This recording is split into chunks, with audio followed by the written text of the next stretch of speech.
Halo teman-teman, kembali dengan channel ini, yaitu channel Stefania Daniela. Pada video kali ini kita akan membahas salah satu contoh soal matematika mengenai integral. Jadi dalam kasus ini kita akan mempelajari bagaimana salah satu penerapan integral dalam kehidupan sehari-hari. Salah satu di antaranya itu adalah mencari luas bidang datar dari sebuah bidang datar yang tidak beraturan. Nah, ini merupakan salah satu contoh soalnya. Jadi kita langsung saja lihat ya. Ini soalnya pernah dikeluarkan di soal SBMPTN tahun lalu, kalau nggak salah sekitar tahun 2016. Jadi ini merupakan soal matematika IPA-nya dan kita akan langsung lihat soalnya.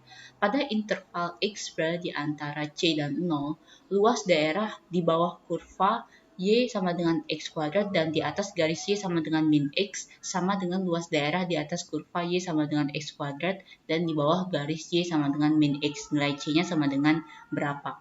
Jadi ini sebenarnya awalnya mungkin agak sedikit sulit untuk dipahami ya. Jadi dibilang bahwa pada interval X berada di antara C dan 0, jadi otomatis X ini itu berada di sumbu yang negatif, X-nya negatif. Dia pasti nilai X-nya negatif dan dia dikatakan bahwa luas daerah di bawah kurva Y sama dengan X kuadrat. Ini sudah dikasih gambarnya di soalnya, jadi kita langsung saja lihat.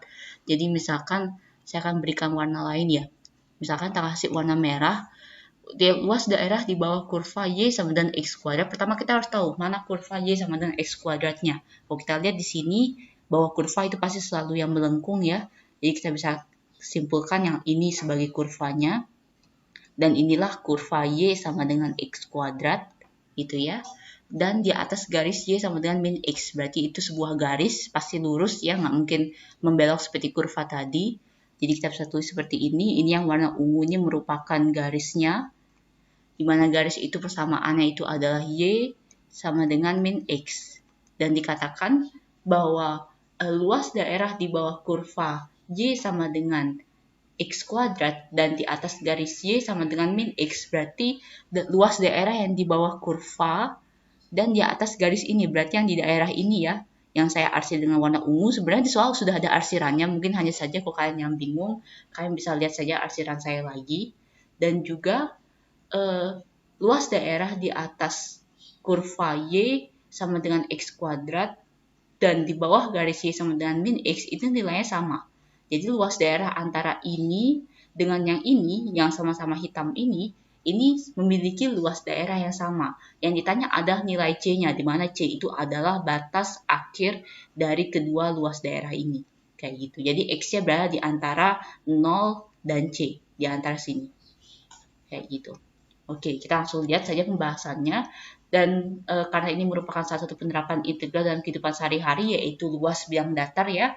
Dan tadi saya sudah bilang bahwa integral itu dapat digunakan untuk menghitung luas sebuah bidang datar yang tidak diketahui bentuknya apa. Kalau kalian lihat dalam hal ini, mungkin kalian bisa bilang ini segitiga, tapi kita tidak akan melihatnya dengan cara menghitung luas segitiga pada umumnya. Dan ini juga merupakan luas tengah lingkaran. Namun, kalau untuk mengerjakan soal seperti ini, luasnya akan jauh lebih gampang kita menghitungnya dengan cara integral. Yang pertama kita akan langsung lihat untuk yang luas pertama, yang di sini. Ini merupakan luas daerah di bawah kurva dan di atas garis. Berarti untuk luas yang kita bisa hitung itu sama dengan integral dari 0 ke C itu sama dengan yang di bawah kurva. Berarti kurvanya di atas ya. Berarti itu sama dengan X kuadrat dikurangi dengan yang di atas garisnya. Berarti min X dx. Gampang ya. Jadi untuk yang luas bidang datar sama volume benda putar itu semua prinsipnya sama, yaitu kalian mengurangkan kurva atau garis yang di atasnya dikurangi dengan yang di bawahnya. Semua seperti itu. Kalau misalkan nanti nilainya itu adalah negatif dan perhitungan luas ini, kalian tinggal mutlakkan saja dan hasilnya akan dapat positif. Jadi gampang saja ya. Itu untuk yang pertama.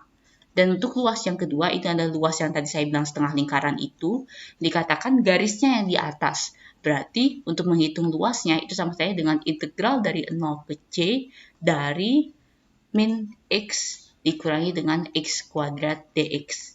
Karena untuk yang luas yang kedua, yang di atasnya itu adalah garisnya, baru yang di bawah adalah kurvanya. Jadi min X baru dikurangi dengan yang kurvanya, kayak gitu.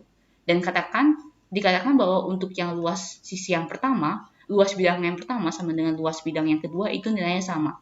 Jadi kita bisa langsung masukkan saja integral dari 0 ke C dari x kuadrat plus x dx itu nilainya sama saja dengan integral dari 0 ke C dari min x kuadrat dx.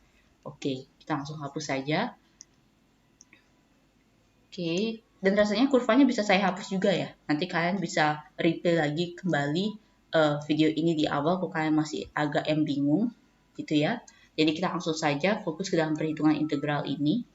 Oke, ini perhitungan integralnya sangat sederhana sebenarnya. Jadi kita langsung lihat saja untuk yang di kiri, itu dia diintegralkan menjadi 1/3 x pangkat 3 ditambah dengan 1/2 x pangkat 2.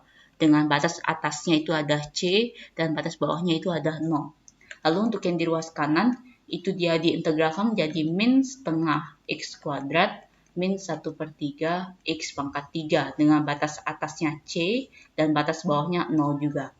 Oke, karena ini semua suku-sukunya mengandung 0, jadi sudah pasti langsung hasilnya kalau dikurangi jadinya 0 ya. Jadi kita langsung masukkan C-nya saja. Ketika kita mengganti X dengan C, maka dia akan menjadi 1/3 C pangkat 3 ditambah dengan 1/2 C pangkat 2 sama dengan min 1/2 C pangkat 2 dikurangi dengan 1/3 C pangkat 3. Dan seperti biasa ini merupakan soal perhitungan aljabar pada umumnya. Kita coba masukkan semua ke ruas kiri suku-sukunya sehingga dia akan menjadi 1/3 C pangkat 3 ditambah dengan 1/3 C pangkat 3 ditambah dengan 1/2 C pangkat 2 ditambah dengan 1/2 C pangkat 2 sama dengan 0. Oke, kita hapus kembali. Oke, itu karena sudah ada suku yang sejenis ya, sama-sama C pangkat 3 dan sama-sama C kuadrat, jadi kita langsung tambahkan saja. Itu tidak ada yang istimewa lagi dalam proses perhitungan ini. 1/3 C pangkat 3 ditambah 1/3 C pangkat 3 sama dengan 2/3 C pangkat 3. Dan setengah C kuadrat tambah setengah C kuadrat itu sama dengan C kuadrat sama dengan 0. Terus kita coba kalikan dengan 3 untuk setiap sukunya, sehingga kita dapat jadinya 2C pangkat 3 ditambah dengan 3C kuadrat sama dengan 0. Kita akan coba faktorkan C kuadratnya, sehingga kita dapat jadinya 2C pangkat 3 dibagi dengan C kuadrat sama dengan 2C, dan 3C kuadrat dibagi C kuadrat sama dengan 3. Jadi C kuadrat sama dengan 2C kuadrat dikali dengan 2C plus 3 sama dengan 0. Sehingga dari sini kita akan dapat dua nilai C. Yang pertama C kuadrat sama dengan 0 atau C sama dengan akar 0 ya. C sama dengan 0.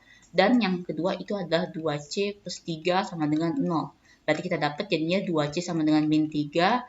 Dan kita akhirnya dapat C sama dengan min 3/2. Jadi memang untuk interval X berada di antara C dan 0 ini kita bisa lihat bahwa C-nya 1, 0 dan satunya min 3/2. Jadi kita dapat nilai C-nya sendiri itu adalah min 3/2. Sehingga intervalnya itu adalah X berada di antara min 3/2 dan 0. Seperti itu. Kalau kita lihat jawabannya itu adalah A. Oke.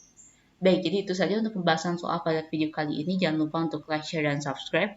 Apabila kalian memiliki pertanyaan ataupun soal yang ingin dibuatkan video pembahasannya seperti ini juga, silakan kalian cek di dalam deskripsi setiap email kami.